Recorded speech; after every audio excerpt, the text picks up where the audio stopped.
Birthday po ng asawa ko ngayon. So, ayun nga nakagala ang mga person. Tapos na ang duty ko, day off naman din ng asawa ko. So, ayun, may chance kaming gumala sakto rin na birthday niya. So, nakagala-gala ang mga person. Sobrang bihira lang talaga itong mangyari. Hindi po kami mahilig masyadong gumala. Kasi nga, syempre, nagtitipid, mga kuripot ang mga person, ganun. So, pag may chance at medyo may budget, ayan, umaalis kami. Pero actually, wala po kaming budget today. Ano lang talaga to, pinilit ko lang siya na, tara naman, kasi nga, birthday. Kasi ayaw na ayaw niyang mag-celebrate ng birthday. Ang gusto lang niya, magluto lang sa bahay lang kami, ganun. Eh, sayang naman din yung time na free kami parehas. So, pwede tayong gumala kahit paano. So, ayun nga, failed kami sa napuntahan naming restaurant. Hindi kami dapat dito mapunta. Yung una naming napuntahan na medyo malapit lang sa bahay namin, kaya lang lakarin. Actually, kung maglakad, hindi naman masyadong malapit. Medyo malayo-layo rin. Kaso nga, hindi namin alam, pag Friday pala, wala sila. Close pala sila lang Friday. So, ayun, napadpad namin. Dito kami napadpad kasi nga, open to ng Friday. At saka maganda siya pag Friday, may pa-music sila.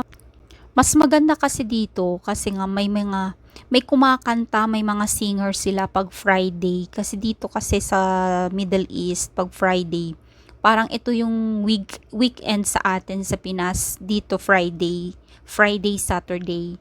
So, pag Friday, mas maraming nagde-day off. Kaya, mas maraming nakakapaggala-gala.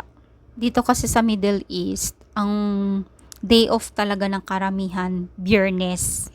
Meron pa nga Biyernes, Sabado, kasi kumbaga ito yung weekend, Friday, Saturday. So, mas maraming nagde-day off. Kaya, kumbaga kung gagala ka sa restaurant. Dahil nga Biyernes ang weekend, so karamihan nagde-day off ng Biyernes. Lalo na yung mga nagtatrabaho sa bahay, sa mga opisina, at sa ibang mga company, halos karamihan Biyernes ang day off. Kaya mas marami kang makikitang mga kababayan nating nagagala sa restaurant, sa mga mall, sa mga beach, kasi nga ito yung mostly na day off talaga ng karamihan.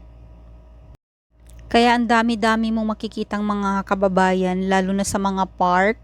Like ngayon, medyo mainit, hindi masyado, pero pag yung malamig na, ang daming tumatambay na mga kababayan sa mga park, like sa tabi ng dagat, ganyan. Dito sa Asian restaurant, may available rin silang mga Filipino na mga tinapay, may peanut butter, may sliced bread rin sila na talagang pang Pilipinas ang lasa, hindi katulad ng mga sliced bread na binibenta dito sa Bacala. Ang pangit ng lasa.